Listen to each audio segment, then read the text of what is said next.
प्यारे छात्र और छात्राओं, जैसा कि आपका यूपी बोर्ड का आपका एग्जाम डेट भी आ चुका है। आपको पता है कि आपका बोर्ड एग्जाम कब है और कितने समय का आपको गैपिंग मिल रहा है। तो इस सब को देखते हुए आज हम इस वीडियो में आपको बताएंगे महा मोस्ट इंपॉर्टेंट क्वेश्चन, जिसके आने की 101% गारंटी है। हम आपको फालतू के क्वेश्चन नहीं बताएंगे। लेकिन इस वीडियो को शुरू करने से पहले मैं आपको एक बात कह देना चाहता हूं कि मेरे भाई, बिना कर्म किए तो भीख भी नहीं मिलती है, उसके लिए भी धूप में आपको जलना पड़ता है। समझदार के लिए इशारा ही काफी होता है। सबसे पहले आज हम इस वीडियो में जितना हो सकता है गारंटी के साथ 100%, क्योंकि इंपॉर्टेंट में इंपॉर्टेंट और उसमें भी इंपॉर्टेंट मैंने क्वेश्चन को छांटा है। ठीक है, इतना मैं क्वेश्चन आपको इंपॉर्टेंट बता देता हूं और फिर उसके बाद आपको वो रणनीति बताऊंगा जो पूरे यूट्यूब पर आपको नहीं मिलेगा। मैं आपको आज बोर्ड एग्जाम में पास होने का, समझ लीजिए कि ईमानदारी से पास होने का और नंबर अगेन करने का। बहुत से बच्चे लिख कर भी आते हैं लेकिन उनके नंबर कट जाते हैं। तो क्यों कटते हैं आज मैं रीजन सहित बताऊंगा। ठीक है, चच्चा विधायक नहीं, चच्चा निरीक्षक है, बोर्ड एग्जाम की कॉपी साइन करते हैं। समझ में आया?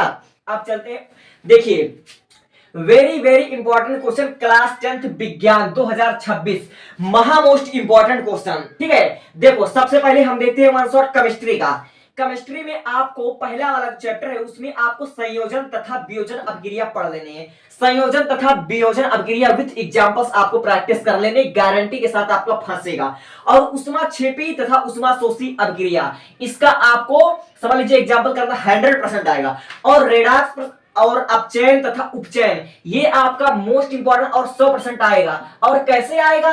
आपको एक समीकरण दिया होगा और आपको दिया होगा कि आप लोग पता करके बताइए कि दिया गया समीकरण में कौन सी क्रिया हो रही है, कौन सी अभिक्रिया हो रही है। इस प्रकार यह आएगा आपका रेडॉक्स, अपचयन तथा उपचयन अभिक्रिया। आपको अच्छे से पढ़ लेने, इसके एग्जांपल की खूब प्रैक्टिस आपको कर लेनी है। ठीक है, आपसे कभी परिभाषा नहीं पूछेगा, लेकिन यह जब भी पूछेगा आपको समीकरण फॉर्म में पूछेगा। समझे? आप पहले चैप्टर में केवल इतना पढ़कर जाइए, संयोजन तथा वियोजन अपक्रिया, उष्माक्षेपी उष्माशोषी अपक्रिया, रेडॉक्स, अपचयन तथा उपचयन क्रिया, ये गारंटी के साथ इतना पढ़ लेना। मैं कह रहा हूं ना, इससे बाहर एक भी क्वेश्चन आने की चांसेस ही नहीं है। अब देखो दूसरे में अम्ल, क्षार तथा लवण का आपको उदाहरण ज्ञान करना है। ठीक है, अम्ल, क्षार और लवण, कभी भी इसका परिभाषा, इसकी डिफिनीशन नहीं पूछी जाएगी, लेकिन हाँ मेरे भाई इसके उदाहरण जितना हो सके कर लेना। क्योंकि आपको एक कोई आपको दिया होगा एग्जांपल्स और पता करके बताइए कि इसमें से कौन सा अम्ल है, कौन क्षार है, ऐसा आ सकता है। अब देखो जो सबसे इंपॉर्टेंट क्वेश्चन और लॉन्ग में आएगा, बेकिंग सोडा बनाने की विधि, रासायनिक सूत्र, उपयोग, सब कुछ आपको कर लेने हैं। फिर उसके बाद आपको धामन सोडा बनाने की विधि, रासायनिक सूत्र, विधि, उपयोग, सब कुछ आपको याद कर लेने हैं। और प्लास्टर ऑफ पेरिस के सूत्र का उपयोग आपको गारंटी के साथ आपको याद कर लेने। ये जब भी आपका आएगा लॉन्ग क्वेश्चन में आपको आएगा बनाने को। ठीक है, और देखो तीसरे चैप्टर का सबसे मोस्ट इंपॉर्टेंट क्वेश्चन जो आपका 100% आएगा, गारंटी के साथ पढ़ रहा हूं, कह रहा हूं पीएच मान। ठीक है, तीसरे चैप्टर का पीएच मान क्या होता है और पीएच मान के खूब एग्जांपल्स करना और एक्सरसाइज करना। आपके विकल्प फॉर्म में आ सकता है या फिर 1-2 नंबर में आपका आ सकता है। जैसे कि आपका ब्लड का पीएच मान कितना होता है, पानी का पीएच मान कितना होता है, मिट्टी का पीएच मान कितना होता है। आपका पीएच मान आपका जब विकल्प में आएगा, ठीक है, पीएच मान आपका बहुत जरूरी है, गारंटी के साथ आएगा। और फिर उसके बाद देखो धातु, अधातु, उपधातु की एग्जांपल्स।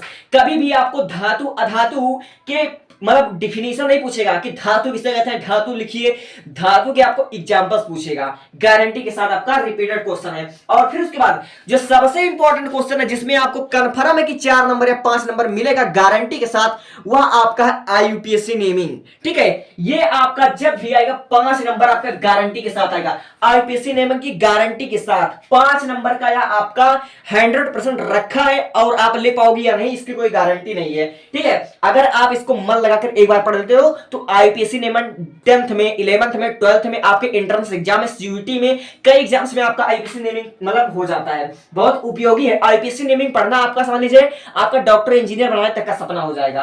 अब आता है सजातीय श्रेणी, गारंटी के साथ आएगा, 100% आएगा। ठीक है, 100% गारंटी के साथ यह आपका आने वाला क्वेश्चन है। अब देखो अगला जो हमारा क्वेश्चन है, अगला जो हमारा क्वेश्चन है वह मेंडलीव के आवर्त के नियम, गारंटी के साथ आपका आएगा। अब 5 नंबर का ये लॉन्ग क्वेश्चन में आने वाला टॉपिक है। अब देखो सजातीय श्रेणी की आपके एग्जांपल्स भी कर लेनी है। ठीक है, जितने भी आपका सजातीय श्रेणी का एग्जांपल सब करना। और कम से कम अगर आप लोग केमिस्ट्री पढ़ते हो, अगर आप लोग विज्ञान पढ़ते हो, तो कम से कम बता रहा हूं 50 इंपॉर्टेंट सूत्र आपको याद होने चाहिए। 50 इंपॉर्टेंट सूत्र आपको आने चाहिए। जैसे एस्टर का क्या होता है सूत्र, एस्टर का सूत्र बताओ, ठीक है, फिटकरी का सूत्र बताओ, प्लास्टर ऑफ पेरिस का सूत्र बताओ, ये आपका विकल्प फॉर्म में आता है। कक्षा 10 के स्टूडेंट को कम से कम 50 सूत्र तो मैं कहता हूं उसे पता होने चाहिए। अगर आपको 50 सूत्र नहीं पता हुआ है तो इसका मतलब कि आप केमिस्ट्री पढ़ने के लायक ही नहीं हो। 50 इंपॉर्टेंट सूत्र और मोस्ट रिपीटेड इंपॉर्टेंट सूत्र मैंने एक वीडियो में आपको बताया है। अगर आप लोग 50 याद कर लेते तो बहुत ही फायदे में रहोगे, ठीक है।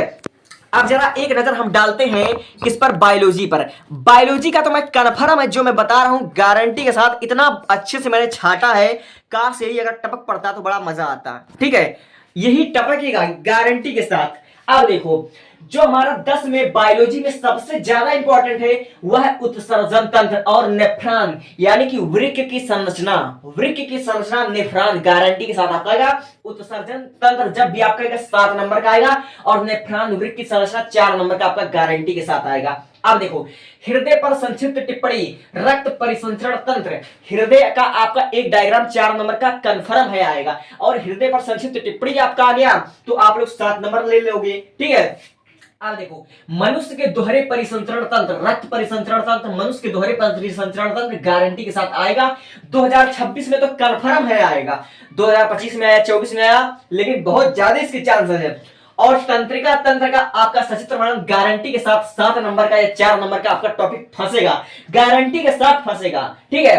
अब देखो ये आपका आ गया हार्मोन्स, एंजाइम, मस्तिष्क। देखो विटामिन, हार्मोन्स, एंजाइम जब भी आएगा 1 नंबर या 2 नंबर का आएगा, लेकिन बहुत इंपॉर्टेंट है, आपका विकल्प फॉर्म में पूछा जा सकता है, ठीक है, कि इस बीमारी का कारण कौन सा विटामिन की कमी है, किस विटामिन के कारण ये रोग होता है, ये आपका विकल्प फॉर्म में पूछा जाएगा विकल्प में। अब देखो जो हमारा अगला हुआ पुष्प का अनुदैर्घ्य काट का चित्र।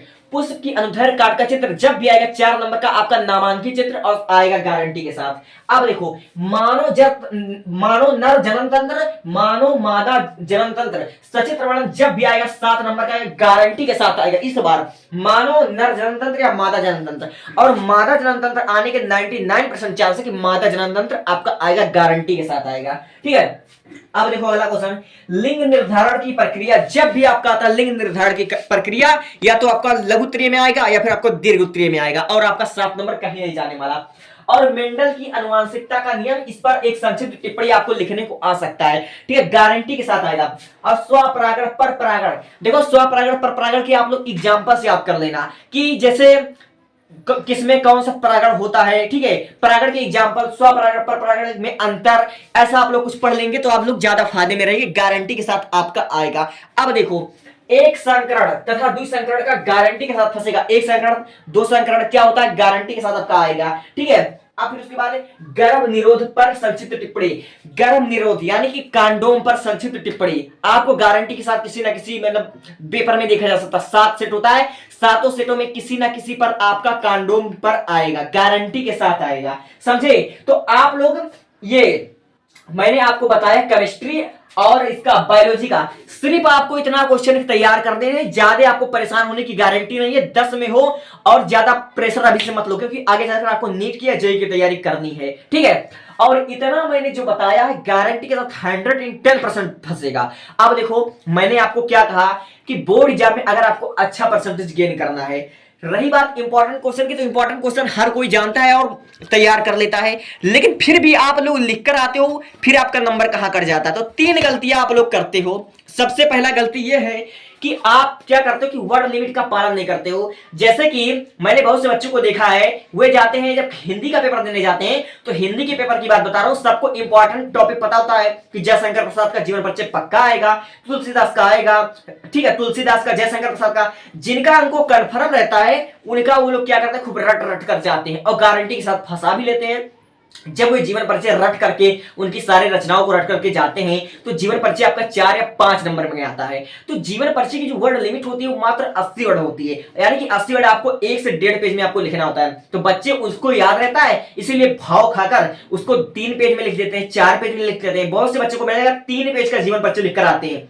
3 पेज मैंने एक स्कूल में पता कि हर बच्चा कर रहा था। मैंने 2 पेज में लिखा, मैंने 3 पेज में लिखा, मैंने 4 पेज में लिखा। मैंने कहा कौन सी बड़ी बात कर दी, नंबर तेरा खुद कट जाएगा, बताता हूं कैसे। ठीक है, और क्या करते हैं कि जो हमारे जैसे निबंध हो गया हमारा जो 9-10 नंबर का था, और निबंध कम से कम आपका 3 पेज या 4 पेज का, हिंदी का कम से कम निबंध आपका 4 पेज का, 150 वर्ड लिमिट होती है निबंध का।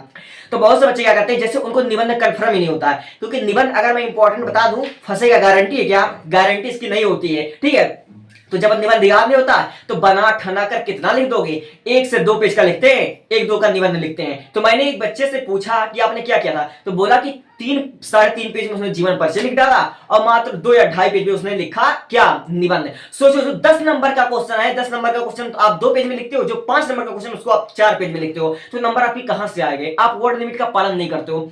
जो प्रश्न जितने अंक का पूछा जाए उतने ही अंक का उत्तर देना सीखो। 80 वर्ड मतलब 1.5 पेज, 150 वर्ड मतलब 3 पेज। ठीक है, और दूसरा चीज, आपके कॉपी में साफ सुथरा होना चाहिए। जैसे आप लोग अपने कॉपी में कट पुट मत करें, व्हाइटनर का इस्तेमाल बिल्कुल भी मत करें। अब बहुत से बच्चे पेंसिल से बनाकर डायग्राम बार बार उसको रबड़ से खोदते हैं, कॉपी आपका गंदा हो जाता है। अगर आपका कॉपी गंदा रहेगा तो गारंटी के साथ आपका नंबर कटेगा। ठीक है, और कॉपी में लिखा होता है कि कॉपी आपका स्वच्छ होना चाहिए। ठीक है, और तीसरा गलती ये है कि बहुत से बच्चे अपनी राइटिंग अच्छी नहीं करते हैं। ठीक है, अपना उनका राइटिंग तो टीचर को समझने में नहीं आता है। जब आपका एग्जामिनर, आपका निरीक्षक आपकी कॉपी साइन करने में जितना कम समय लगेगा उतना आपके नंबर इंक्रीज होंगे, उतने ज्यादा आपको नंबर मिलेंगे। ठीक है, अब जब आप बोर्ड एग्जामिनर का जो निरीक्षक होगा, आपका कॉपी साइन करने में जितना टाइम लगाएगा उतना वो गलतियां निकालेगा। ठीक है, वर्ड लिमिट का पालन नहीं करोगे, 4 नंबर के क्वेश्चन का आंसर अगर 4 पेज में लिखोगे और 10 नंबर का जो अंक रहेगा उसको आप लोग 2 पेज में लिखोगे, तो एग्जामिनर अच्छे से समझ जाएगा कि बच्चा मतलब बना ठना कर या गलत सही लिखा हुआ है। यानी कि वर्ड लिमिट का पालन करो, सुंदर हैंड राइटिंग होनी चाहिए,